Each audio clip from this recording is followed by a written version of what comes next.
I'm a big rule guy. Right.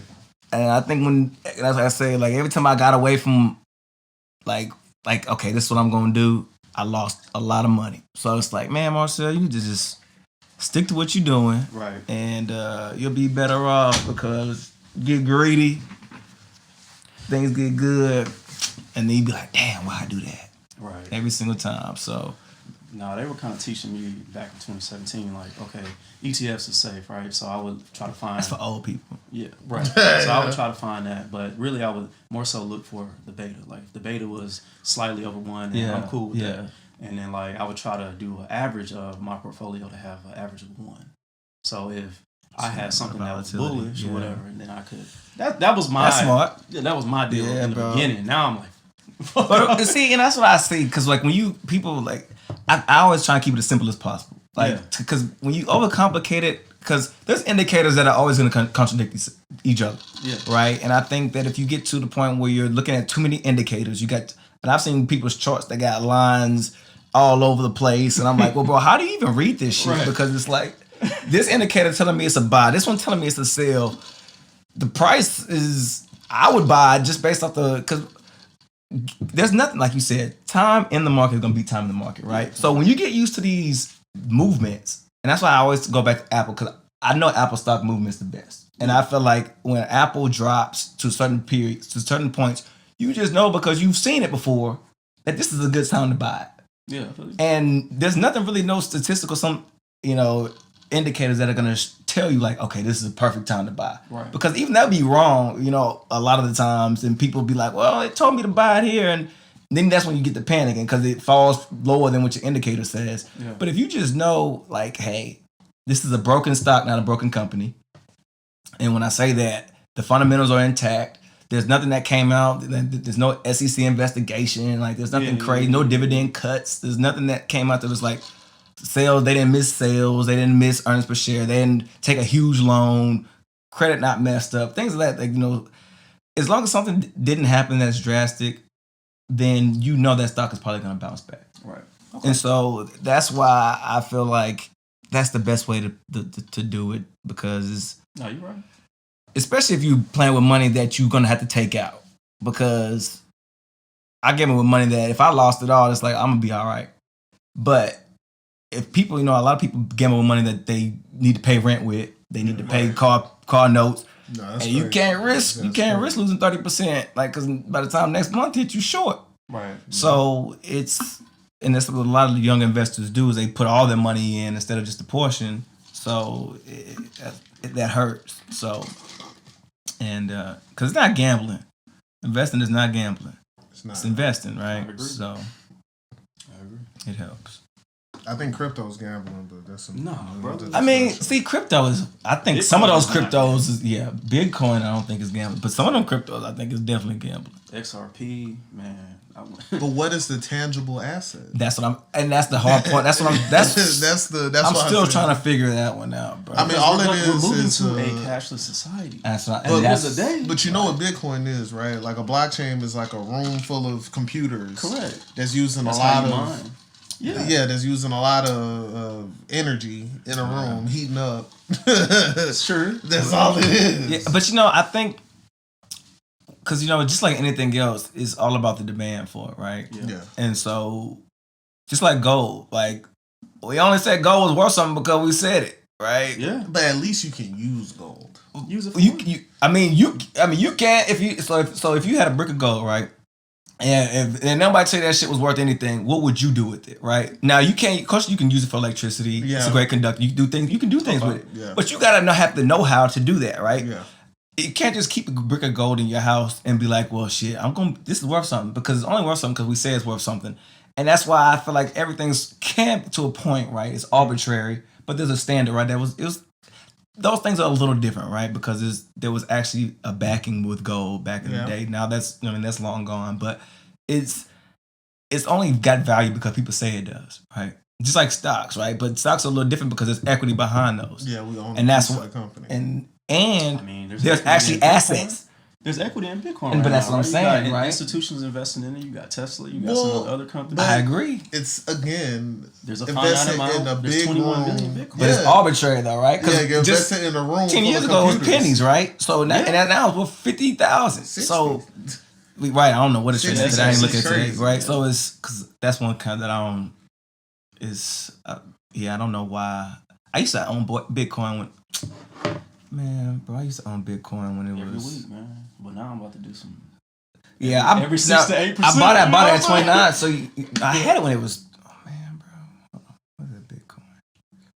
Man, I bought Bitcoin at like 3 back in the day, 3,000, and I sold it because I was like, oh, bro, I doubled my money. I'm getting out of here. Yeah. And now it's at 60, and I'm like, yeah, that's when it dipped. So when it dipped from 19 to 3, because I was in it back in the day, and I was like, this shit is a waste of my time. I got out of it. My opinion about him, I was like, man, you are a genius. I mean, it's amazing how fast we get smart, right? Yeah, but you're a genius, brother. That shit is tough, I got man. Some respect. I don't understand it very well, and that's why I don't like putting a lot of money in it. But right. And that's where I'm at with Forex. I don't understand it at all. Yeah. And my idea of money is that it's a zero-sum game. Like all the money in the world equals 1, right? Like you take, because money is only worth relative to the next dollar, right?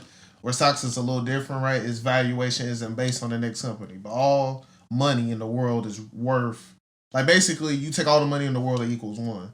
And then once you take out the fees, that means it's actually negative. So that means there's going to be a lot more losers than winners in the zero-sum game. That's why I don't mess with Forex. Well, I think that's everything, though, to be. I feel like most people that invest in the stock market lose money. Yeah. And that's a fact. Because that is a fact. I mean, you got people that make a lot of money, but you got a vast majority that lose money. But the stock market makes more sense because it's actually I feel like you have a bigger a clearer financial picture of a stock than you do any other, except maybe real estate, than you do any other form of an asset, like an investment, because there's actually numbers that support this, that can support this. I mean, now, of course, sometimes like anything else, things run up and they run back down, right. And that's because of supply and demand. But at the end of the day, you can value these companies. Like we know that Apple has to trade 20 times PE, right? Around there, low 20 times, right? Mm-hmm. Now it got to the point where it got to almost 30, right? It was like 20, not 28. Yeah, it was like 33. Yeah, and I didn't buy it way up there, but it's, it gets way up there and you're like, oh, this is definitely overvalued, right? So, but then according to the industry average, but the industry average is only the average because that's what we say. Yeah. So and that's why you can't put your whole life savings into this type of shit, right? Because this shit is all arbitrary. But you can make some money on it too. So then where do you put your life savings? You put that's why you diversify, right? Yeah. And that's why I say that you do a little real estate, you do a little stock. I still work a job, right? So it's like you got a steady income there. I do, REITs. I do. You like Fundrise? I'm in Fundrise right now. That was my first, my first introduction into REITs. I've been on Fundrise for like 4 years now, 4 or 5 years. No, man. Yeah, I'm about 2 years now. Yeah. How was the returns 4 years on? Yeah, I mean, it's slower growth, right? So at first I started a dividend portfolio because I was like, I don't really care about the growth that much in this because I'm doing growth in so many different other areas. I want a steady income. But then I was like, I said, you're freaking 20-something years old. What are you worried about dividends for? Yeah. And so I switched it over to a growth. And so I'm making more money now. But I think the first few years, it was like 4%, right? I was getting like a 4% return. Yeah, not 10% right now. Yeah, and so like the growth, are you in the growth? Yeah. So the growth has been a lot better, right? So anywhere from 8 to 12%. Yeah, and that's sort of kind of where I'm at now. That's where I'm at. That's what I've been about the last 2 years. But even the income side is good because you get the dividend, right? Yeah. And you don't have to really worry about until the quarter to get the appreciation. Correct. And so it's really just about, and that's why I'm saying you gotta know what your temperament. You gotta have a financial map, and I think that's the most important thing about investing. You gotta be able to know what you want to do with your money. Because if you don't, because money don't got a voice, but you got a voice, and if you don't tell your money what to do, your money is gonna attach itself to whatever it seems necessary at the time, right? Mm-hmm. And it's gonna evaporate. Yep. So you have to tell it what to do. I've been trying to get Chris on Fundrise, man. Fundrise is great. That's just steady money. But now that's something that I put money in every week. Okay. That I'm like, I don't give a fuck, I don't care what's going to come in. it's a little different, right? Because you're not really pricing in, like you're buying shares and stuff. But right. They have NAV. Yeah, exactly. I feel you. But it's something that you can dump money in like every paycheck, every week, right. and it's a longer term investment, so you can't like just take it out like when you want to. 60 days. Right. Yeah. I've never taken money out of it, but that's what they say. Yeah, right. So and I was like, oh, okay, I'm glad I knew that. 10% return, brother. That's better than you can't beat that. That's a spider, bro. And you don't really have to worry about like the fees on like they got, and then for a while they weren't even doing advisory fees. Well, think about it like, I have advisory fees, but think about it like this: if you were to get a rental property and put in $100K in your fund rise, you're gonna get what, 10%? So that's $10K. What's that divided by 12? It's pretty much the rent on a $100,000 house, and you don't have to deal with the hassle. You don't have to worry about financing it because you're gonna need a loan. More than likely, you're gonna need a loan for it, right? Because most people don't got $100K to invest. Right. So now you got to worry about paying the bank back. Right. This money you already got, you just start. Bro, I'm just telling you. You getting your monthly whatever $600, $800 you're gonna get on that $100K property anyway. Here we go. And I like to make money that I already have work for me. Yeah. I don't like to go borrow money. I don't have debt. Like except for the credit card debt that I carry from month to month. Like I didn't do student loans. Fortunately, I didn't have student loans, right? So it's like you that's how you leverage yourself, right? Is not making sure you don't have to owe nobody no money. And because then you don't have to worry about paying anything back. Because if you say you fall into a financial bind, you don't have to worry about anybody else but yourself. Right. You don't have to worry about making sure that person get his money back, and none of that. So I just think that it's just worry about like what you got. Because if you're gonna park it in a Chase account, or you can park it into something else, and that's always been my MO. Like why waste your time? So. Yeah, I just I think my way I want to diversify is I want to get some cash properties and rent them out. Just buy them cash, rent them out. Cause I know I'm with you. Unfortunately, I got student loan debt in this house. This house I'm not worried about. I mean, mortgage debt ain't bad, right? But student loans, mine's pretty horrible. I mean that's all. It's pretty horrible, but. My goal. The doctor route, didn't you? Yeah, so that shit is alive. Man. But at least at least you're gonna be able to pay for it. So it's like it's only bad when you got loans and that what you bringing in ain't really. My plan is to pay it off in full by the end of 2022. Oh, bro, you way ahead of schedule. Yeah, I mean, that ain't gonna do nothing. So you straight, bro. Yeah, come on, bro, like 2 years. 2 years. If you, it's 2021 right now, so it's like, but it's like I still owe it. Like I owe. I mean. A big bulk of money.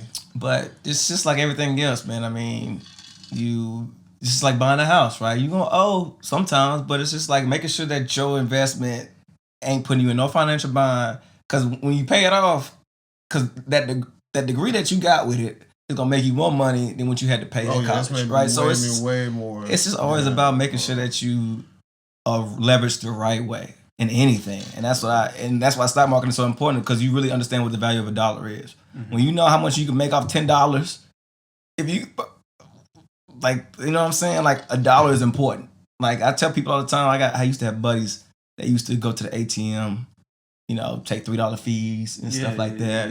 Just go in the ATM.